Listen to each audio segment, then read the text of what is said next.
Donc si on reprend notre application avec Room, on a créé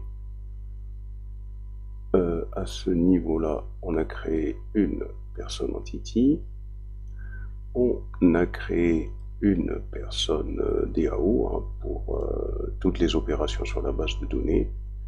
On a créé un date converter pour convertir la date au format de la base de données vers le format d'un objet de type person entity, vice versa.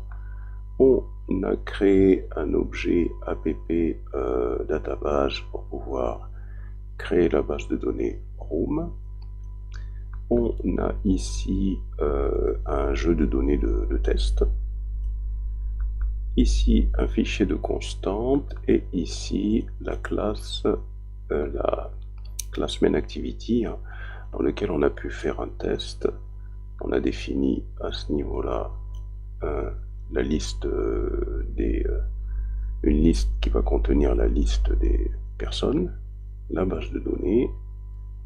On a instancié la base de données, le point d'interrogation, point d'exclamation à la fin, c'est au cas où il y a cette base de données n'est pas bien initialisée, donc il y aura le lancement d'une exception.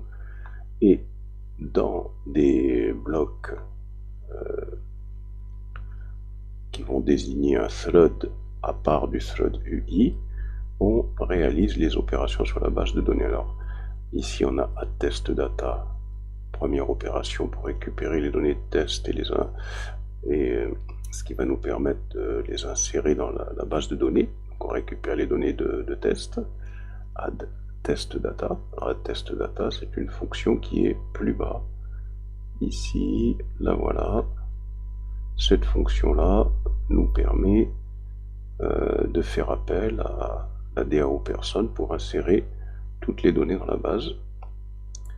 Ici, on récupère la liste des personnes, on les affiche. Ici, on supprime toutes les personnes, on les récupère et on affiche pour s'assurer qu'il n'y a plus rien. Alors, normalement, sur la dernière vidéo, on avait testé ça. On valide, on va dans le run pour voir le résultat. Le voilà, ici. On avait bien inséré les données une première fois et une deuxième fois, on avait vidé, donc il n'y avait plus rien. Alors maintenant, on va ajouter un repository parce que là, on n'a pas la bonne structure. Il n'est pas question dans l'activity hein, de mettre ces fonctions-là de cette manière-là. Il faut maintenant structurer tout ça, c'est-à-dire que ça, on va le couper. Toutes les fonctions qui sont en dessous de la méthode onCreate, on supprime tout ça. Voilà. On a donc cette fonction-là qu'on supprime également. Voilà. Et on supprime tous les traitements qu'il y a dans la méthode onCreate à ce niveau-là. Voilà.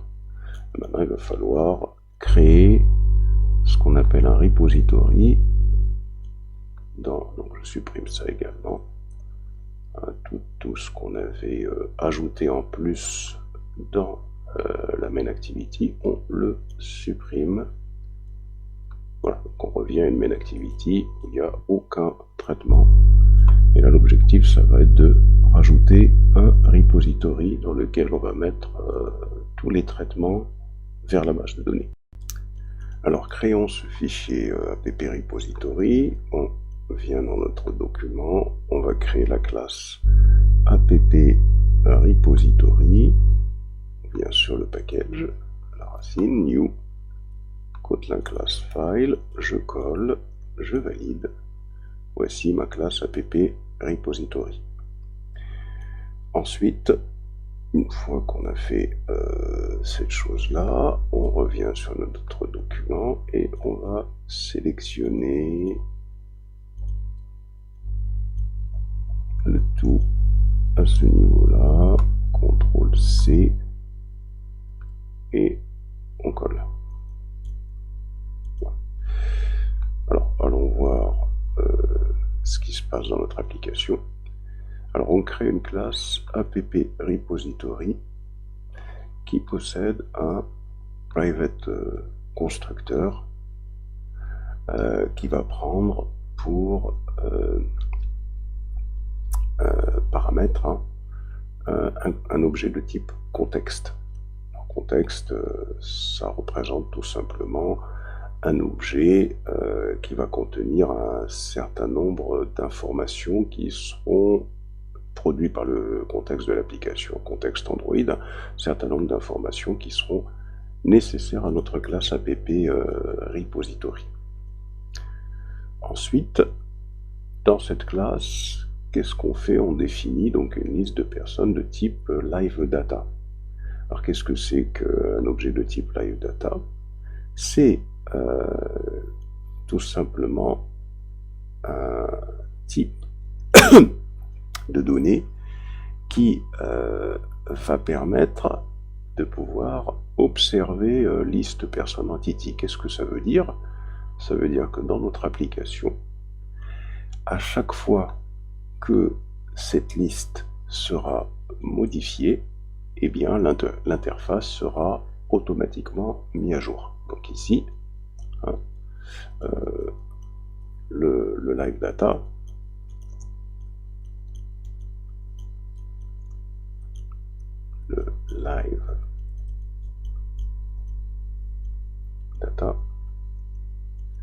permet d'observer la liste de personnes entity dès qu'elle change, qu'elle est modifiée, dès qu'il y a des données en plus, l'interface est mise à jour.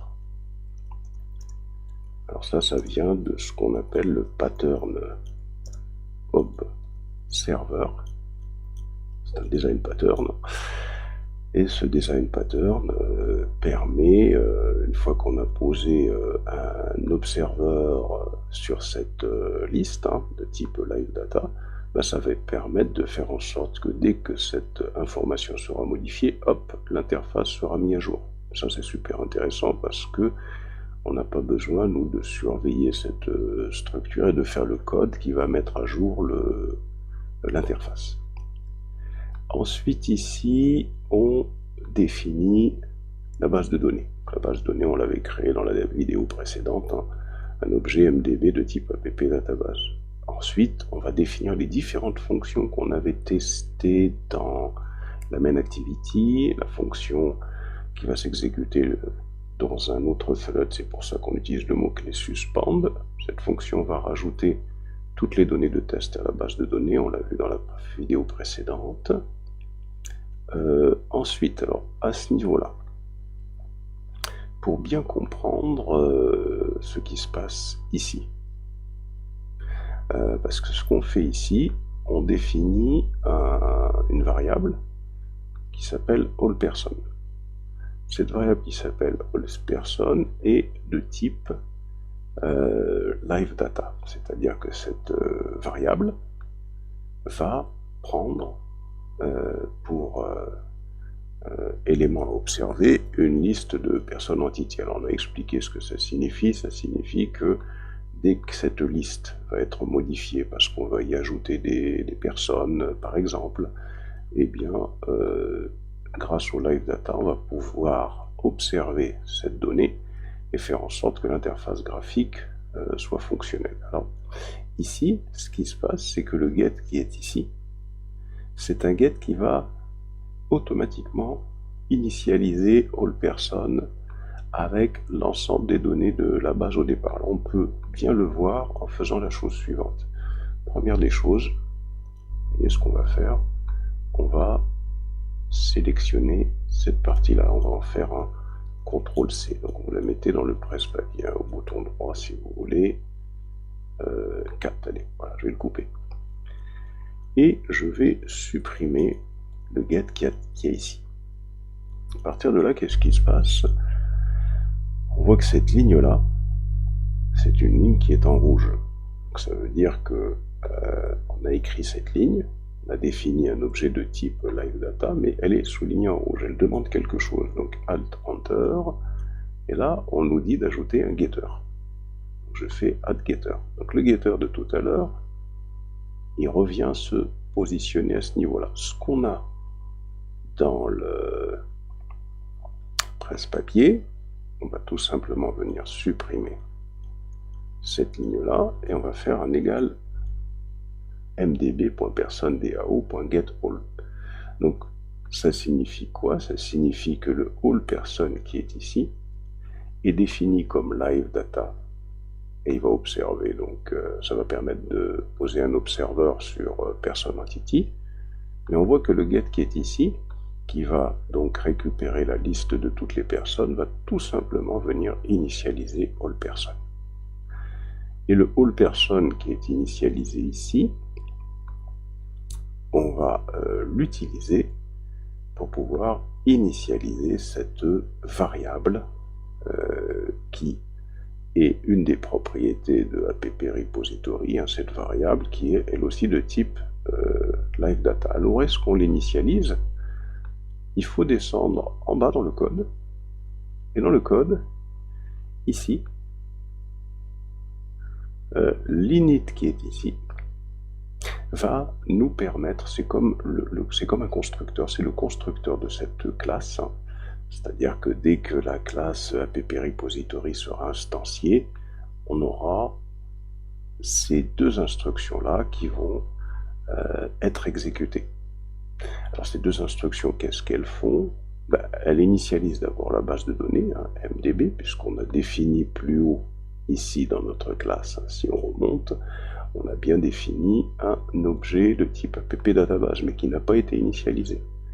Alors nous, ce qu'on veut, c'est que lors de l'instanciation de app repository, on veut que cette base de données soit initialisée grâce au bloc init qui est ici. On a bien MDB qui va être égal à app-database.getInstance, ce contexte, hein, on a expliqué dans la vidéo de la dernière fois que c'est comme ça qu'on va tout simplement initialiser une instance de la base de données. Ça, c'est le premier point. La même chose, quand on va instancier donc la classe app repository, le mPerson qui est ici, la propriété de mRepository, va être initialisé avec, si on descend plus bas ici, ça va être initialisé avec allPerson, qui lui va contenir dès le départ la liste des personnes. Alors où est-ce que c'est dans le constructeur? Ça se situe à ce niveau-là. On initialise bien la liste des personnes. Pour les autres fonctionnalités, si on regarde les autres fonctionnalités, ici, on a déjà vu, on avait déjà expliqué hein, ces fonctions-là. Ici, donc, on a, ça c'est fait. Ici, on a une fonction qui va supprimer la liste des personnes. À ce niveau-là, on a une fonctionnalité qui récupère une personne. Voilà, qui va récupérer une personne suivant son ID. Ici, une fonctionnalité qui modifie une personne.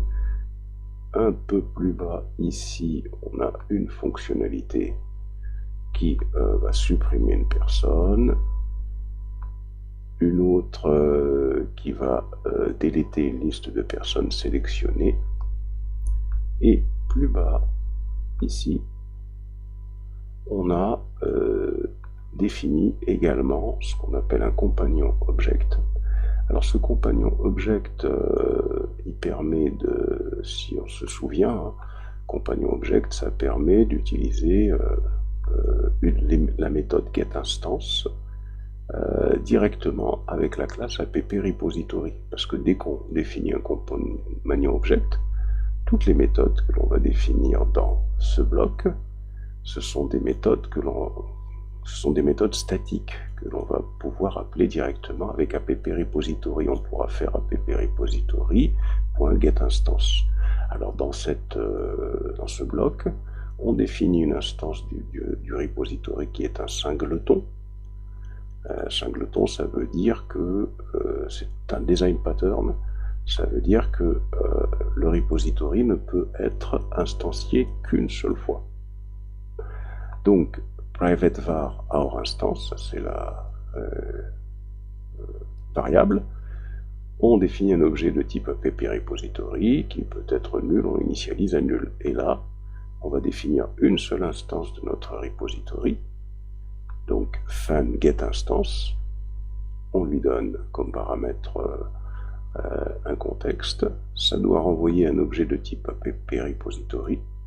On teste si on a une instance, cette instance est nulle, alors au départ elle sera nulle. Si oui, donc ça veut dire que dans cette instance, on va tout simplement lui affecter un objet de type app repository. Et on va retourner l'instance.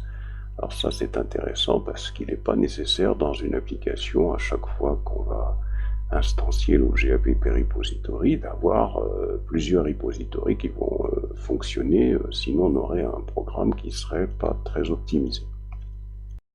Alors maintenant on va utiliser notre repository, on va venir se positionner ici, val m repository.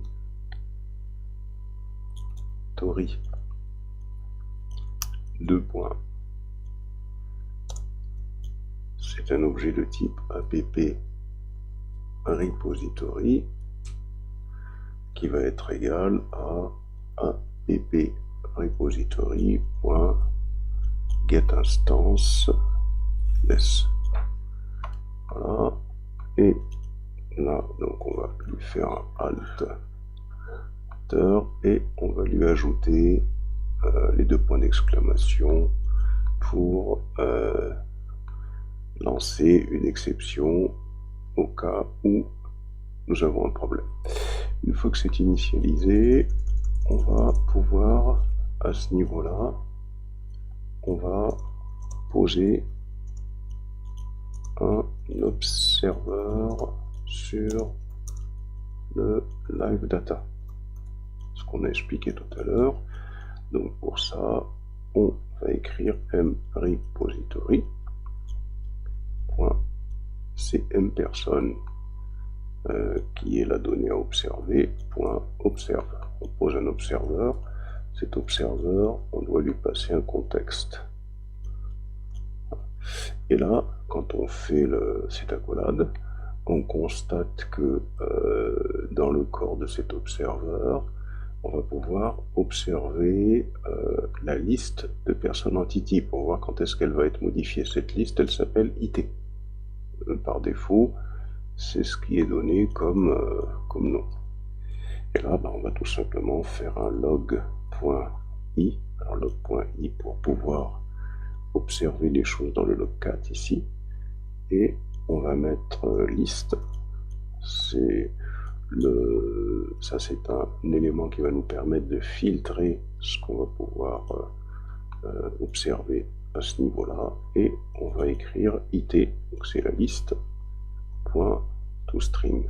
On va voir, puisqu'on pose un observeur et qu'on sait qu'au départ mPerson va être initialisé avec la liste des personnes, on va voir, normalement on devrait avoir une modification, et on va voir donc que cet observeur va nous afficher normalement cette liste. On exécute,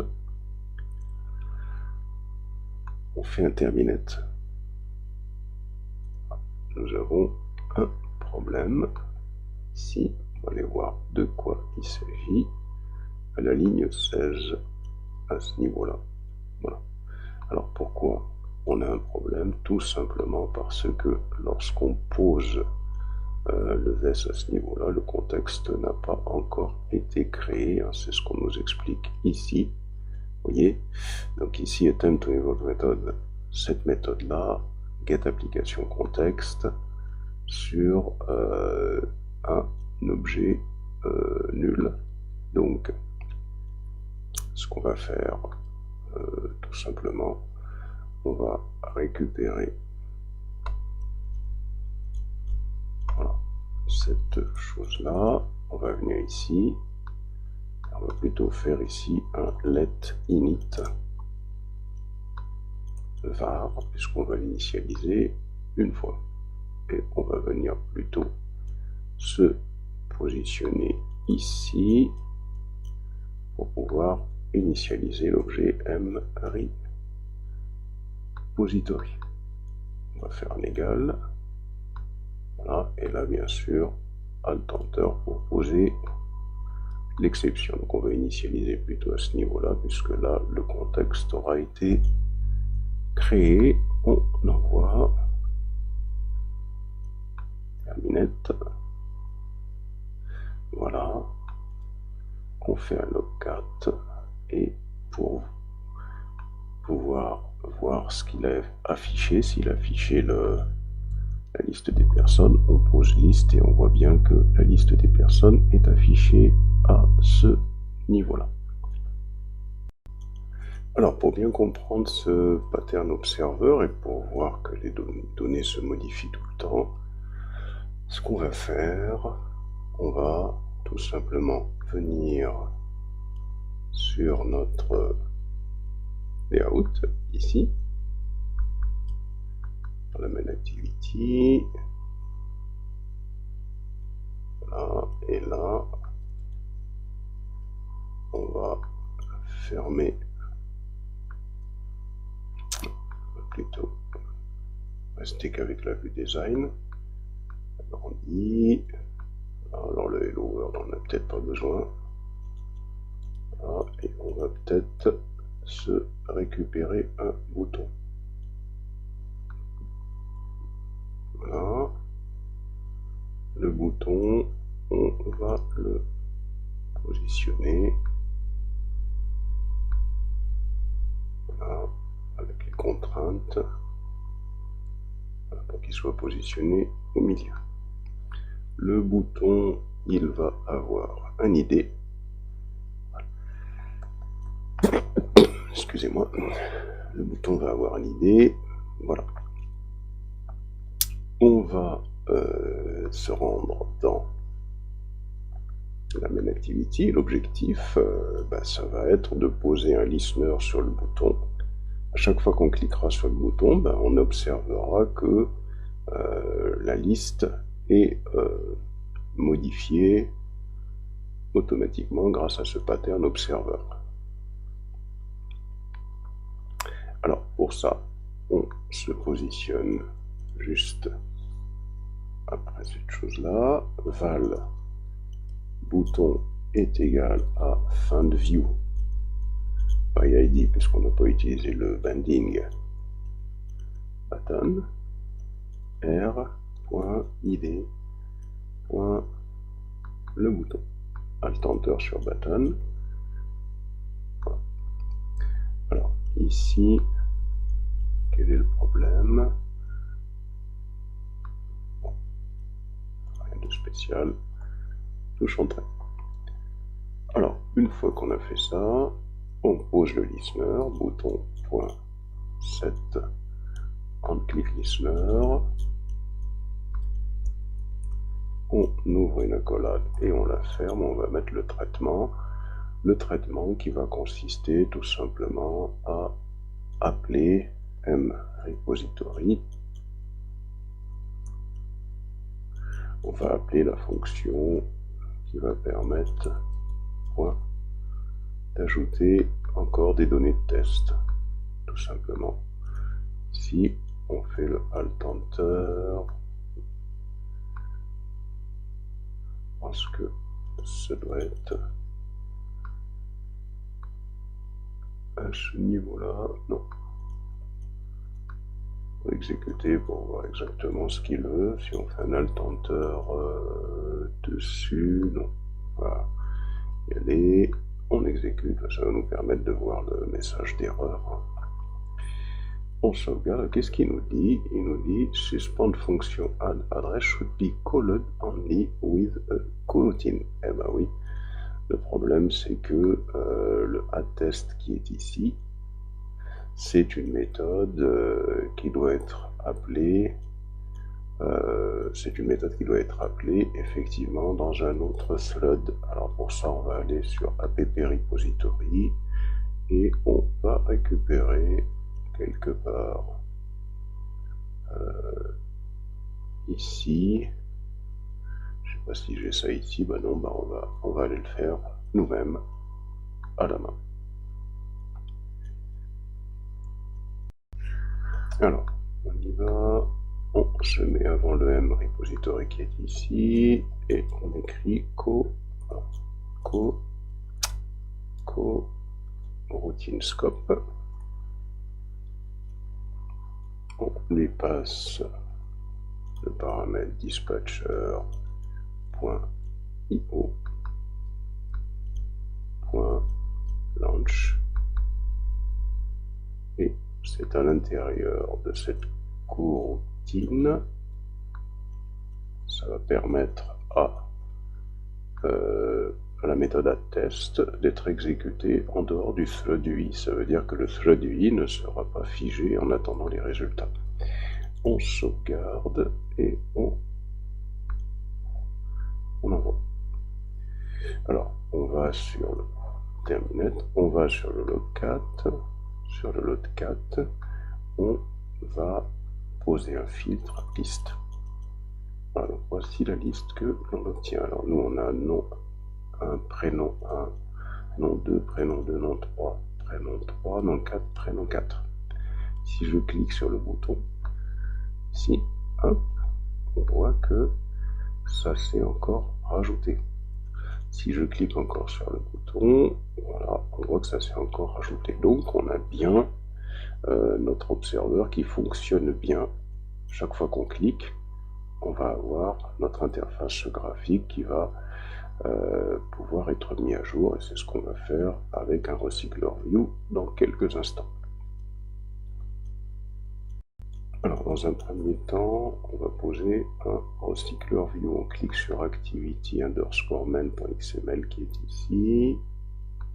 Voilà, on va supprimer le bouton et on va aller chercher un recycler view ici. On le fait glisser. Alors, ce recycler view, clique sur les 4 extrémités pour pouvoir bien le... On clique juste et donc ça va le créer des contraintes. Donc notre recycler view, dans les attributs, il a pour ID recycler view. Voilà. Ensuite, nous, ce qu'on veut, c'est qu'il y ait un petit bouton plus sur chaque ligne. Petit bouton, et on souhaite également qu'il y ait une ligne avec le nom et le prénom. Alors pour ça, donc ce qu'on va faire, on va se créer un fichier que j'ai déjà ici.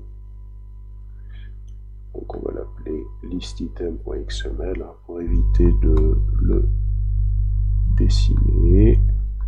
Bouton droit new et layout ressource file. Hop, je lui donne le nom list item. Alors XML, c'est peut-être pas la peine.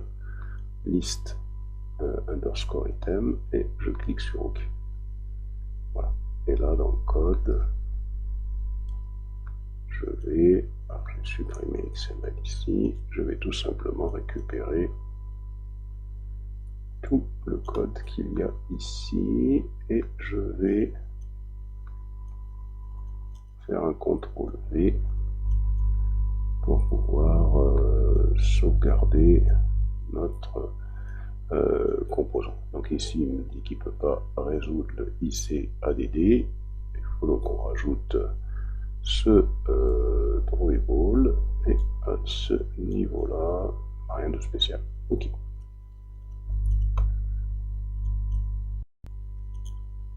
Donc, ce qu'on va faire, on va rajouter un drawable de type ICADD. On va venir sur File, New. On va aller sur Vector Asset ici.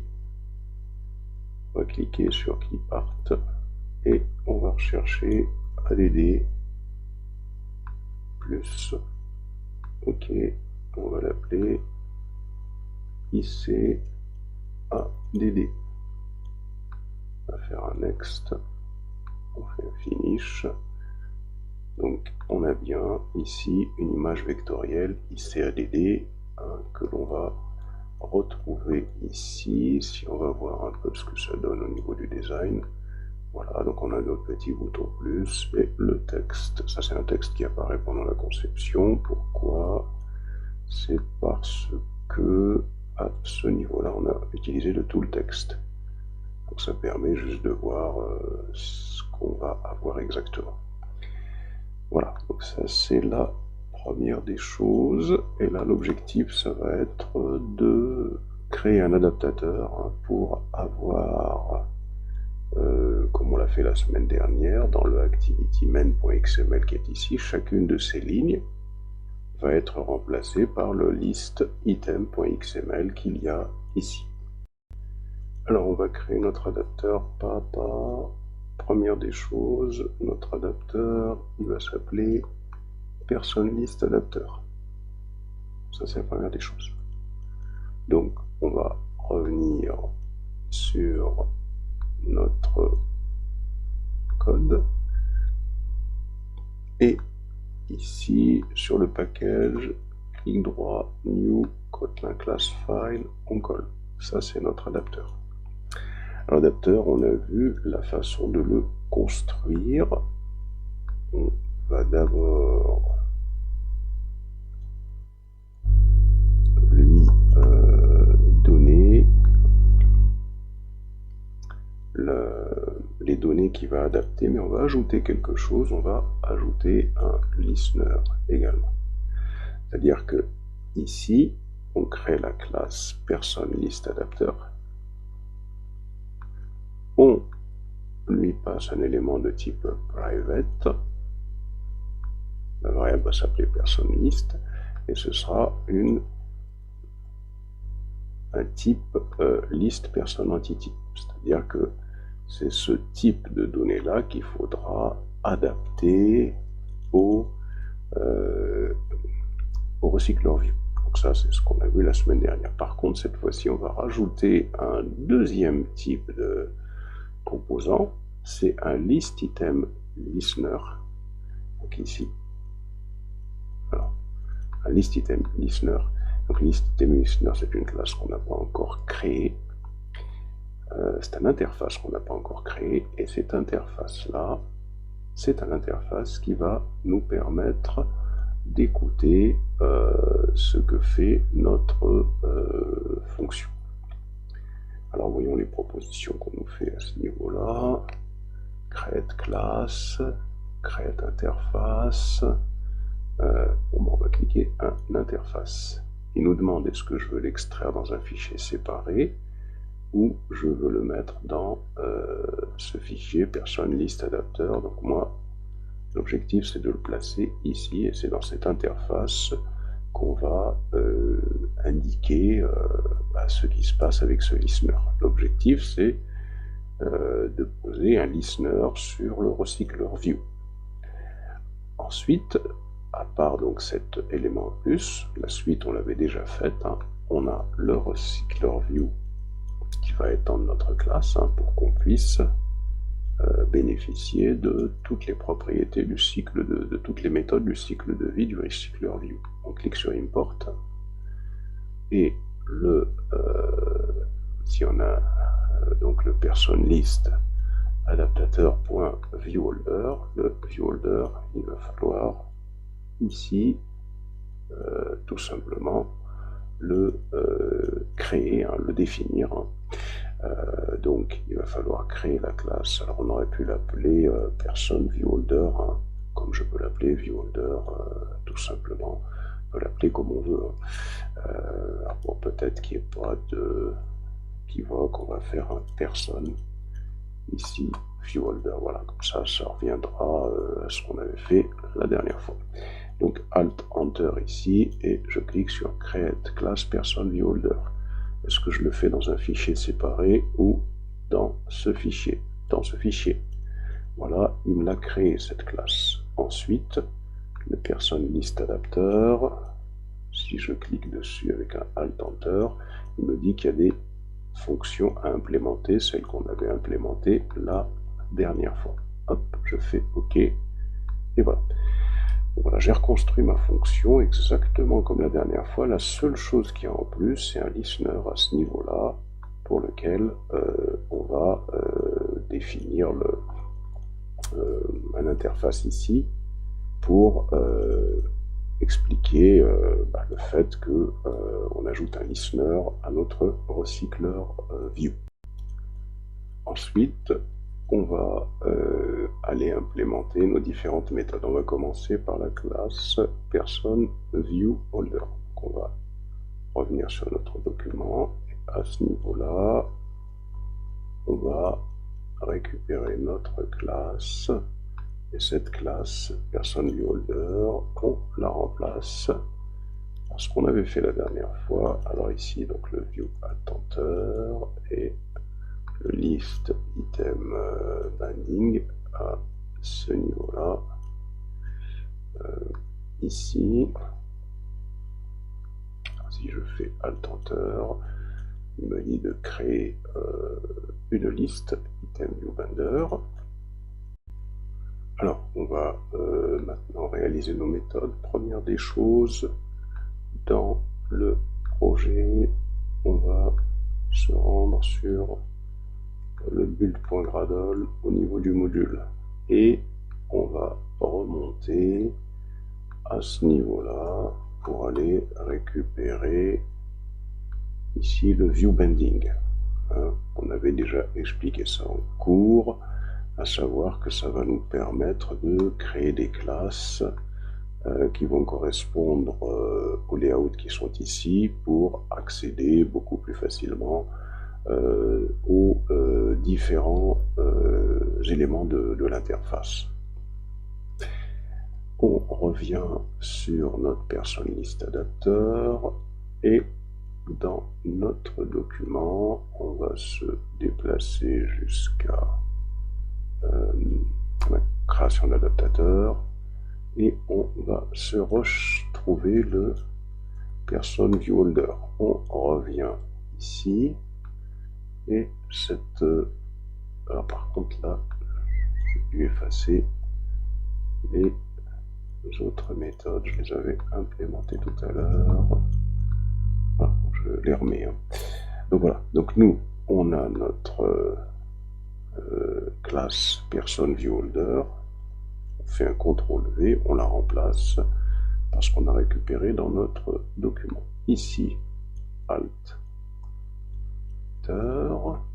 Alors, si on a mis le view binding, il faut synchroniser. Il y a un message qui nous le dit ici, je ne l'ai pas fait. Donc, je clique sur 5 mains, je l'ai oublié, peut-être que vous l'avez fait.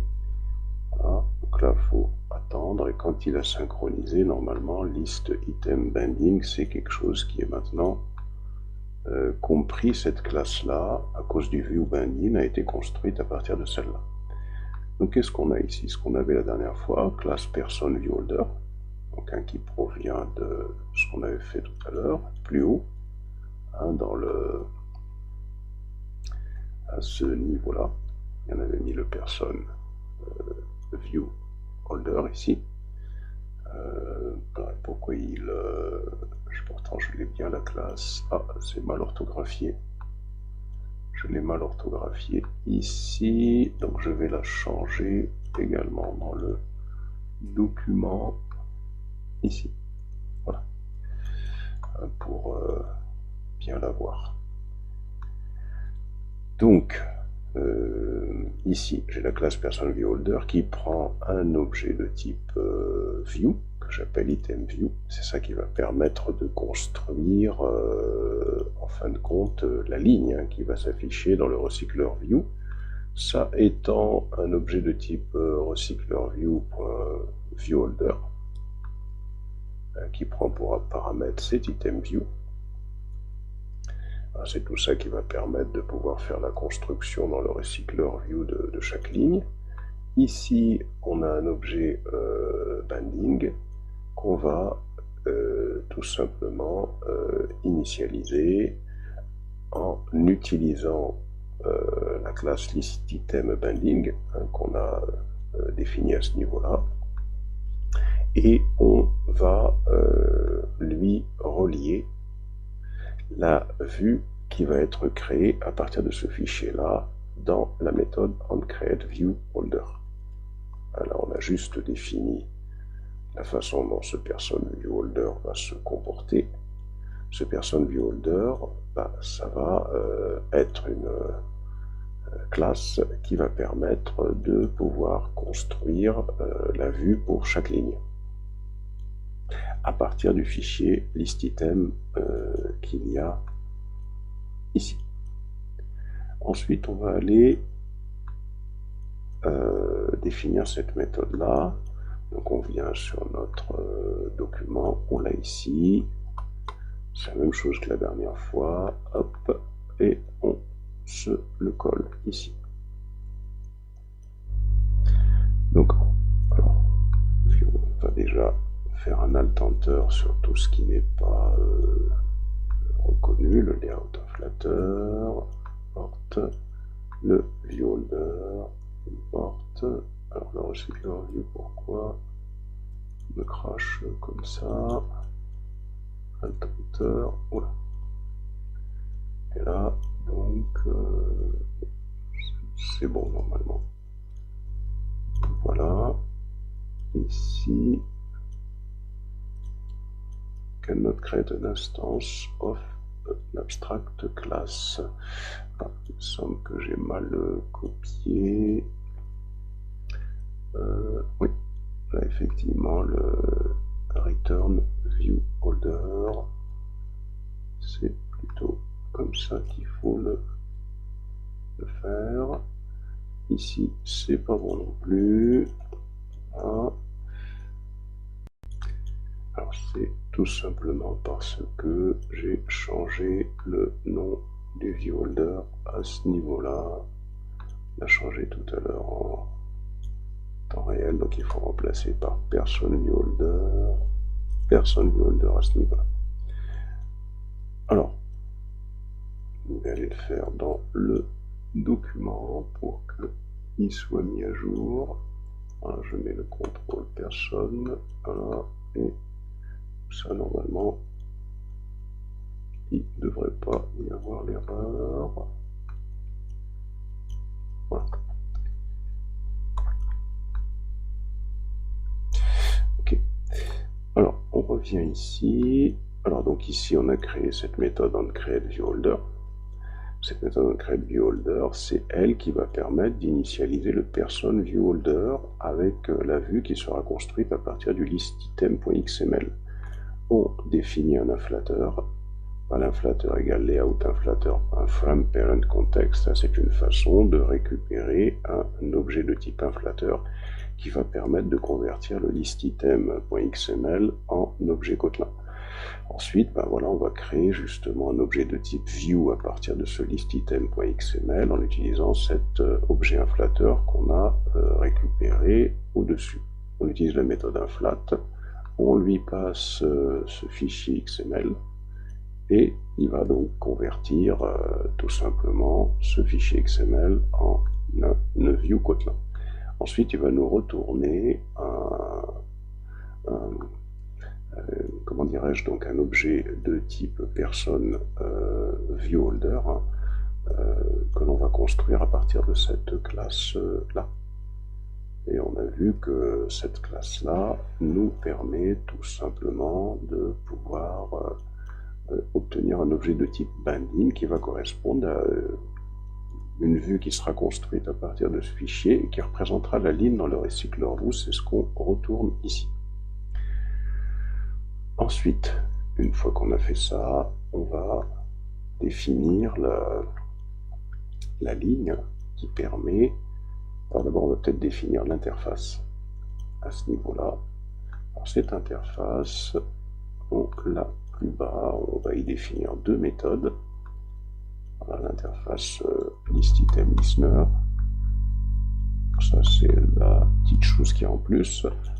On définit dans cette interface deux méthodes abstraites, la méthode en item click qui sera définie quand on va l'implémenter, qui prend pour paramètre un objet de type int. Donc, ce sera sûrement le numéro de ligne, hein. Ça va être notre numéro de ligne. L'idée de la personne, ça devrait correspondre soit au numéro, plutôt à l'idée de la personne. Et ici, on va avoir une autre fonction en item selection changed. Qu'est-ce qui se passe quand on va changer d'item au niveau du listener. Voilà. Donc là, on définit deux méthodes que l'on va implémenter plus tard. Ensuite, on va définir cette méthode qui permet d'attacher des données au viewholder. Donc je viens ici sur mon document, donc ça. Ensuite, je vais me mettre à ce niveau-là. Alors il faut que je trouve la méthode. Là, voilà, la méthode. Elle est ici. On va la sélectionner, elle est assez grande. Elle commence à ce niveau-là et il faut descendre jusqu'à la méthode getItemCount, qui sera la dernière méthode. Donc on vient ici et on va coller cette méthode et on va voir ce qu'on fait avec. Alors voyons ce qu'on va corriger ici. Déjà le viewholder ici, c'est personne viewholder. Je vais appeler plutôt de cette façon-là. C'était pas voilà. Ensuite ici, on a selected person. Ça va être une liste qui va contenir la liste des personnes qui auront été sélectionnées. Quand on cliquera à chaque fois sur l'icône plus, à chaque fois ça ira prendre position dans une liste. Alors pour ça, il faut qu'on définisse cette liste. Voilà, on définit la liste des personnes sélectionnées. On récupère cette variable et on va se positionner tout en haut de notre classe à ce niveau-là et on colle. Voilà. Ça va permettre de définir une liste de personnes entity.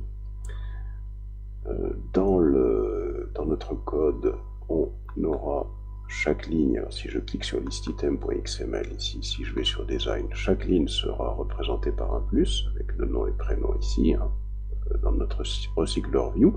Chaque fois qu'on cliquera sur un plus, ça veut dire qu'on sélectionne cette personne et on va la balancer, l'envoyer dans une liste d'entités qui va s'appeler selected person. C'est à ça que doit correspondre notre code, qui est donc alors où est-ce qu'il est l'adaptateur, la personne liste adaptateur. C'est à ça que correspond cette liste-là. Revenons sur la façon dont va fonctionner ce handband viewholder. Ce handband viewholder, il va affecter des données aux personnes viewholder. Donc chaque fois qu'on cliquera sur le bouton plus, sur ce bouton, si je reviens ici, sur le bouton plus qui est ici, il doit se transformer en un bouton check qu'on n'a pas d'ailleurs. Il va falloir qu'on aille le rechercher, ce bouton check. Ça veut dire que cette image va être remplacée par le bouton check et que le nom et prénom qui sont ici vont aller prendre place dans un selected item, ou du moins l'idée de cette ligne-là. C'est ça l'idée. Alors pourquoi faire ça? C'est que l'objectif, hein, si on se souvient de comment fonctionne l'application sur la première vidéo, l'objectif c'est que la liste des personnes sélectionnées, on va pouvoir la supprimer. La supprimer de la liste des personnes et elle sera supprimée de cet écran. Donc ça c'est le premier point. Revenons sur notre code person list adapteur. Donc, qu'est-ce qu'on a dans ce handband viewholder? D'abord, dans un premier temps, ici, on a une variable immutable variable, hein, dans laquelle on va récupérer la position à laquelle on se situe. On fait personne liste position, la position dans la liste. Alors si on regarde les paramètres que l'on a dans le handband viewholder, on a le holder, le type personne viewholder, qui va nous permettre de construire chaque ligne, et surtout, on a un paramètre position, int, c'est-à-dire que on peut donc, on a la position de la personne que l'on est en train d'afficher dans la liste. Donc ça, c'est ça que ça nous permet d'obtenir cette variable-là. Ensuite, ici, on écrit with holder.binding. Alors le holder, c'est le person view holder. Cette façon d'écrire les choses, hein, ça nous permet, au lieu de faire holder.binding, directement d'écrire textView. Au lieu de faire holder.binding.textView, hein, pour pouvoir accéder au textView que l'on a dans le list item, c'est-à-dire celui-là. Et donc ça, c'est le textView. Donc cette ligne qui est dans le person list adapter, cette ligne-là, ça permet de représenter la ligne qu'on vient de voir. Et cette ligne-là va recevoir quoi? Elle va recevoir l'objet, la personne sur laquelle on est positionné, .toString. Donc elle va recevoir le nom et le prénom, hein, puisque l'objet personne contient le nom et le prénom. Hein, c'est ce qu'on a défini ici. Au niveau du person entity, on a nom et prénom. La date d'ailleurs. Tiens. Donc, si plus l'idée. Donc on a nom, prénom et date. Alors si je reviens ici sur le person list adaptateur, donc ici, dans notre texte, on va envoyer carrément la personne sur laquelle on est, en fonction de la ligne. Ensuite, à ce niveau-là, on va poser un listener sur la ligne. Donc route.setOnClickListener, sur la ligne, on pose un listener, et ce listener, dans ce listener, on va tout simplement faire appel à la méthode onItemClick de l'interface listener qu'on a définie plus bas ici. Plus bas à ce niveau-là. Donc on va faire appel à cette méthode-là. On n'a pas encore implémenté la méthode, mais l'objectif, c'est dès qu'on clique sur la ligne, on fait appel au listener et on fait appel à la méthode en item click qui prend pour paramètre l'idée de la personne. Ensuite, lorsqu'on clique sur le bouton, on change l'image en fonction de sa valeur et on ajoute ou supprime la personne de la sélection. Donc Fab, c'est le bouton. Il suffit de venir ici sur list item click. Si je viens sur ce bouton, voilà l'idée du bouton. Donc je reviens ici, je pose un listener sur le bouton. Et ensuite, je vais tout simplement tester plusieurs choses. Si je constate que la personne sur laquelle je suis au niveau de la ligne, si je constate que cette personne est contenue dans la liste des personnes sélectionnées, donc qu'est-ce que je vais faire? Ça veut dire que lorsque je clique sur la ligne, comme cette personne est contenue dans la liste des personnes sélectionnées et qu'au niveau du list item, alors il faut bien comprendre une chose, c'est que quand je vais cliquer sur le plus, ça veut dire que ce symbole va être changé en un check avec un autre symbole. Et ça veut dire que cette ligne-là, la personne qui est dans cette ligne-là appartient à la liste des personnes sélectionnées. Mais quand je reclique dessus, ça va redevenir un plus.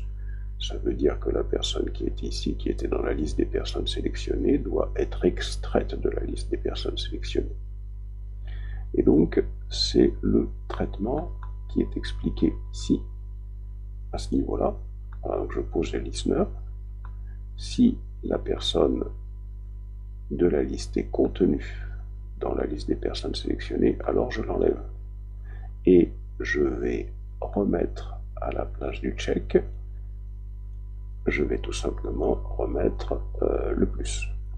Par contre, si c'est un plus qu'il y a, donc il va falloir que la personne sélectionnée, la personne sur laquelle je clique, soit ajoutée à la liste des personnes sélectionnées, susceptibles d'être supprimées, et je vais remplacer l'image du plus par un symbole check, comme quoi cette personne, elle fait partie de la liste des personnes sélectionnées. Par contre, voilà, là c'est en rouge, pourquoi? Parce que je n'ai pas ce symbole-là. Donc il va falloir aller le rajouter ici, bouton droit sur app, new, et on va descendre sur vector asset. On va sur clipart, ici, et là on va chercher check. Voilà. Check il est là, je fais OK, je vais l'appeler check, comme ça, je fais next, et je fais finish. Donc maintenant, le symbole check, il est là. Donc là, pas de problème, j'ai mis la logique en place à ce niveau-là, ici. Ensuite, ici, dès que j'ai cliqué sur le listener, on dit qu'on fait appel à la méthode du listener qui fait appel au menu. C'est-à-dire que nous, on va créer un menu qui va apparaître dès qu'on va cliquer sur un bouton, et cette méthode du menu, on va lui faire appel de cette façon-là, listener.onItem selection change.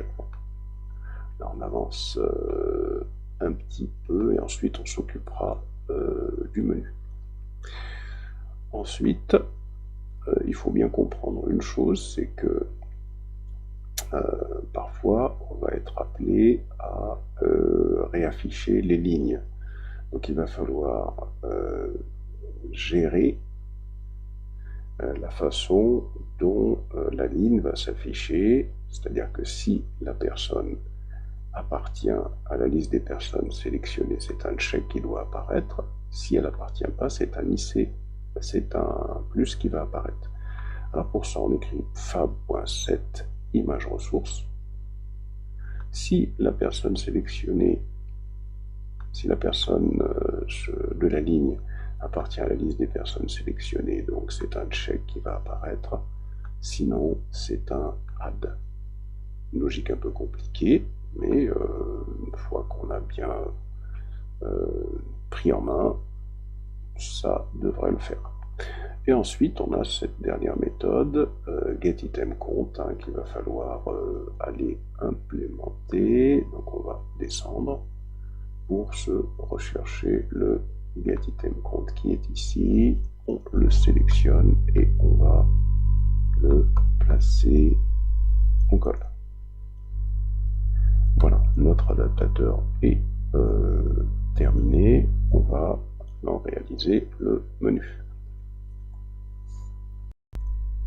Alors, on va aller créer notre menu. Le menu, c'est le menu qui va s'afficher au niveau de notre application ici. On veut un menu qui s'affiche ici. Quand on clique dessus, on va pouvoir soit ajouter, soit supprimer des items. Alors, pour ça, on va venir ici sur app, bouton droit, new, layout ressource file, Android ressource file, voilà. Et là, on va l'appeler main_menu. Au niveau de la type de ressource, c'est un menu. Voilà, on fait OK. Voilà, le menu, il apparaît ici. Et on va tout simplement y faire glisser des items de menu. Voilà, premier item, deuxième item. Ici, on va appeler cet item, l'item qui est ici. Donc on va aller chercher des textes déjà. Alors son texte, c'est pas item, je vais mettre add, comme je pourrais mettre un icône d'ailleurs. Hop, et celui-là, je vais lui rechercher son texte et je vais lui mettre delete. Voilà. Je vais définir les méthodes que je vais appeler à chaque fois. Donc pour ça, je vais rechercher la méthode onClick. Ben voilà, méthode onClick. Méthode onClick. Donc pour le premier, pour add, la méthode que j'appellerai, c'est la méthode add. Voilà. Et pour le deuxième, le delete, la méthode onClick que j'appellerai, c'est la méthode delete. Voilà. Si on va voir le code, rien de spécial, on a les titres et on a notre menu. Donc ce menu, si on exécute maintenant, est-ce qu'il apparaît ou pas? On va voir est-ce qu'il apparaît ou pas. Exécute. Voilà. D'abord, là, on nous dit unresolved référence button. Si je clique ici, donc apparemment il y a cette référence là qui n'existe pas.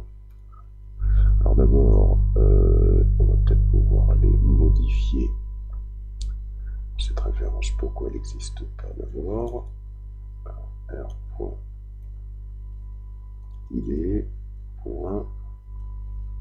je ne vois pas le button à ce niveau-là. Pourquoi je ne vois pas le button? Alors si je descends sur Activity Main, non, c'est pas ici. Ah oui, le bouton maintenant on l'a supprimé, c'est vrai. Comme on a supprimé le bouton, il va falloir donc tout simplement on supprime tout ça. Ça c'est à supprimer, c'est vrai que c'était un test qu'on avait fait et cette partie-là est également à supprimer. Et on recommence, on réexécute notre code. Voilà. Mais on ne voit pas le bouton, le menu apparaître ici. Donc il va falloir qu'on aille faire une petite modification à notre code pour qu'il apparaisse. Donc on retourne dans notre méthode mainActivity pour essayer de faire apparaître ce menu. Il va falloir qu'on utilise une méthode du cycle de vie de l'activity. Donc bouton droit generate. On va sur override méthode, on create, option, menu. Là voilà. On sélectionne cette méthode. Donc ça c'est une méthode qui va nous permettre de pouvoir créer notre menu à partir de ce fichier menu.xml. Donc pour ça on va écrire menu inflatter, le voilà, point inflat. On va convertir en quelque sorte ce menu. On lui passe le menu r.menu. Alors r.menu, la directory menu qui est ici. Et on lui passe l'idée du fichier, donc main menu, à inflater, convertir en objet Java, et on lui passe comme paramètre l'élément menu qu'il y a ici dans les paramètres de la méthode. Et on laisse notre méthode de cette manière-là. On exécute. Et là, une petite erreur. Nos applications, on va aller sur LAN pour voir les erreurs. Alors qu'est-ce qu'il nous dit dans les erreurs? Il nous dit could not resolve menu item on click handler add. Oui, c'est parce que dans le main menu ici, dans ce menu, on a créé les méthodes add et delete. Si on va sur le code, on a créé la méthode add qui est ici, la méthode add qui est ici quand on clique sur le bouton, et la méthode delete, mais on n'a pas créé les méthodes correspondantes. Alors on clique sur add ici, on va cliquer sur la petite ampoule jaune et il nous dit create on click event handler. Voilà, dans la main activity, c'est ce qu'on fait. Voilà. Et même chose pour le delete, on clique sur le delete, la petite ampoule jaune, et create on click event handler dans la main activity, et on fait OK. Si on va sur la main activity maintenant, la main activity, là voilà, on constate qu'on a bien deux méthodes qui ont été créées ici, qui vont correspondre, c'est-à-dire qu'à chaque fois qu'on cliquera sur le bouton Add, on mettra ici ce qu'on veut, ce qui se passe dans notre interface. Et là, si on exécute cette fois-ci, après avoir sauvegardé, hop,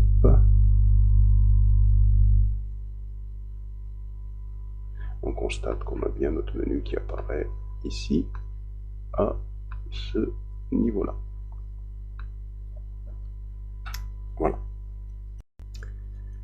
Alors l'objectif maintenant, on veut que lorsqu'on clique sur le bouton Add ici, on ait notre recycleur view qui affiche les données à ce niveau-là. C'est ce qu'on souhaite faire déjà dans un premier temps. Donc c'est ce qu'on va d'abord travailler.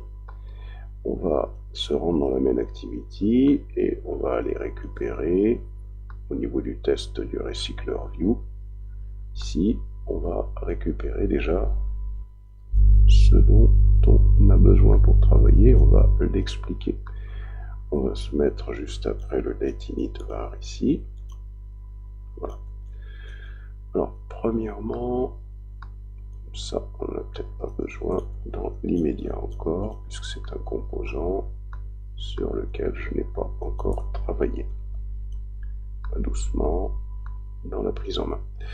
On va d'abord définir le binding.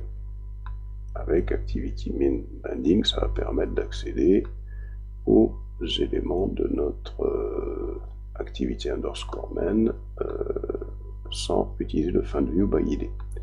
Ensuite, on va définir un adaptateur de type personList adapteur. À ce niveau-là. Donc cet adapteur, c'est l'adapteur qu'on vient de créer. Ensuite, on va définir un ArrayList de person entity. Cette ArrayList de person entity, c'est les personnes que l'on doit afficher dans le recycleur view. Ça, c'est la première des choses. Donc ici, on a toujours notre observer qui ne bouge pas. On va même se placer ici. Voilà. Ensuite, ce qu'on va faire, on va tout simplement, déjà dans un premier temps, venir au niveau de notre code et on va venir ici au niveau du setContentView et on va coller la partie qui nous permet donc de pouvoir afficher notre vue. Donc le binding égale activity main inflat layout inflateur, le var view égale binding.route qu'on a expliqué plusieurs fois. Ça, on remplace ça par un view à ce niveau-là. On va récupérer tout ça. Hop. On va plutôt mettre ça à la fin de la méthode onCreate. Ensuite, dans un autre temps, on va initialiser l'adaptateur. On récupère ce bout de code et on va se placer ici. Voilà. On initialise notre adaptateur. Alors, pour initialiser notre adaptateur, donc on va avoir madaptateur est égal à personList adaptateur. Notre adaptateur prend deux paramètres, les personnes à adapter, cette ArrayList-là, et il prend également un listener. Le listener, ce sera l'activity elle-même. Et on écrit this @mainActivity pour signifier que le listener, ce sera l'activité elle-même. C'est-à-dire que quand on va cliquer sur l'activity, c'est elle qui va recevoir les différents clics. Ici, c'est recycleur view, je présume avec un petit V. Voilà. Linear Layout Manager ici. Donc ici, on affecte à notre recycleur view l'adaptateur qu'on a créé. Et ici, on va tout simplement définir le gestionnaire de présentation pour notre recycleur view. Voilà. L'objectif maintenant, c'est dans l'observe ici, d'afficher le recycleur view qui doit être modifié à chaque fois qu'on cliquera sur le bouton Add qui est ici. Alors l'objectif pour nous maintenant, on souhaite ici supprimer ça. Et on va aller mettre un code qui va permettre de mettre à jour ce qui va s'afficher dans le recycleur view. On colle. Donc ici, qu'est-ce que j'ai? Person data. Person data, c'est tout simplement notre liste. La liste qu'on a définie ici, hein, que l'on va adapter au recycleur view. Point clear, c'est-à-dire qu'on la vide. L'observeur la videra à chaque fois. Ensuite, à cette liste, on va lui rajouter la liste de toutes les personnes qu'il y aura dans la liste des personnes entity qui est en observation, que l'on observe via le live data M personnes. Donc, cette liste-là, c'est la liste qui s'adapte au recycleur view.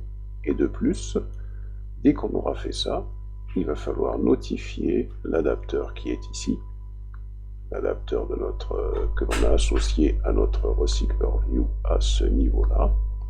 Il va falloir le notifier que les données ont changé pour qu'il puisse mettre à jour le recycleur view. Ensuite, pour qu'on puisse faire ça, dans le add qui est ici, on va faire appel à la méthode addAll du repository, donc mrepository, mrepository.addAll, add test data. Tiens, on va rajouter les données de test. Donc ça veut dire que, alors là, il nous spécifie quelque chose, tout simplement que, effectivement, la fonction, comme elle est en mode, vous voyez, comme la fonction est en mode suspend, il va falloir que je l'exécute dans un thread séparé. Hop, ce que je vais faire ici. Coroutinescope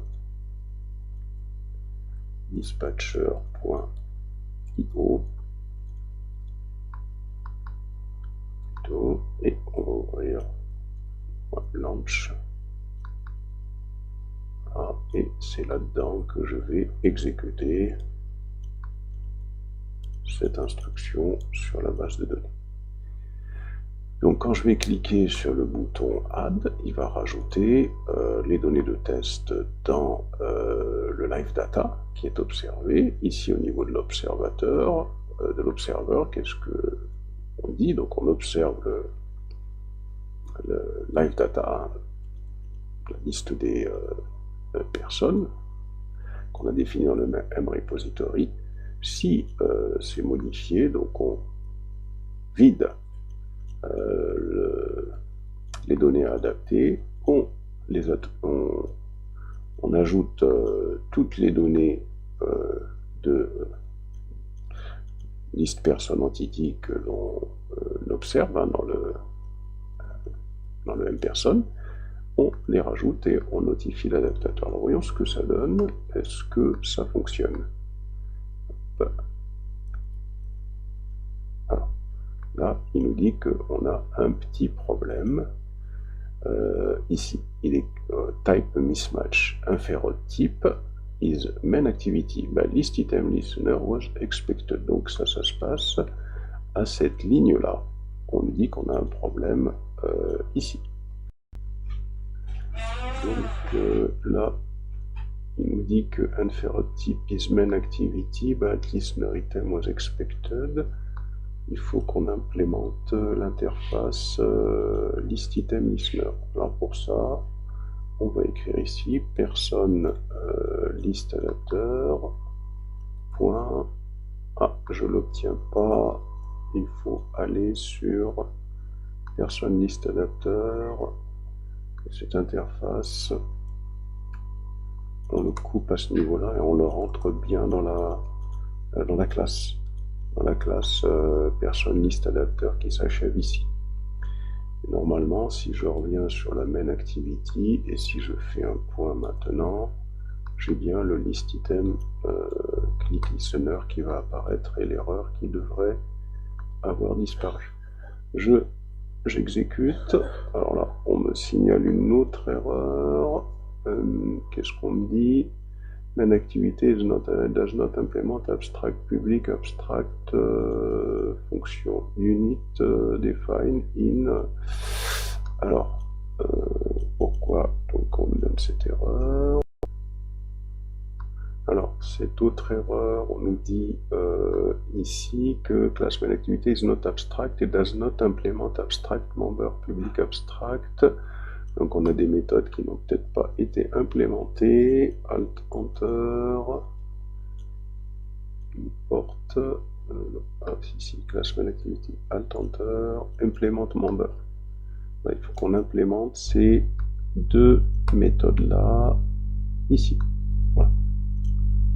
C'est les méthodes de l'interface. Voilà. On réexécute la terminette et on va avoir encore une erreur. Il faut aller voir le problème qui se pose. Alors, enable to start activity, on nous dit let init property binding has not be initialized. Bon, on va voir à quel niveau ça se passe. Let init property, donc c'est à la ligne ici. Le binding n'a pas été initialisé, effectivement, là on l'a initialisé plus bas. Donc on va récupérer ça et on va le placer au-dessus. À ce niveau-là, on initialise le binding en premier et on recommence. Voilà. Alors, dès le départ, déjà, il nous affiche des choses. Hein. Ici, on fait un add. Ah ben voilà, donc ça marche bien. On a bien notre fonctionnalité qui fonctionne bien. On aimerait bien mettre le delete pour voir comment ça marche aussi. Allez, on va aller venir ici sur notre code, le add, voilà, et j'ai le delete à ce niveau-là. Bon, ben, on va récupérer le code du add et on va le placer à ce niveau-là. Et là par contre, on va faire mrepository.delete all person. Je sauvegarde, j'exécute et si je fais un delete all person, là par contre, on voit que ça ne fonctionne pas. Il a fallu que je clique une fois. Parce que si je clique sur Add, voilà, et si je supprime, et donc là il me demande, là on voit que ça fonctionne pas. On va aller voir pourquoi ça fonctionne pas.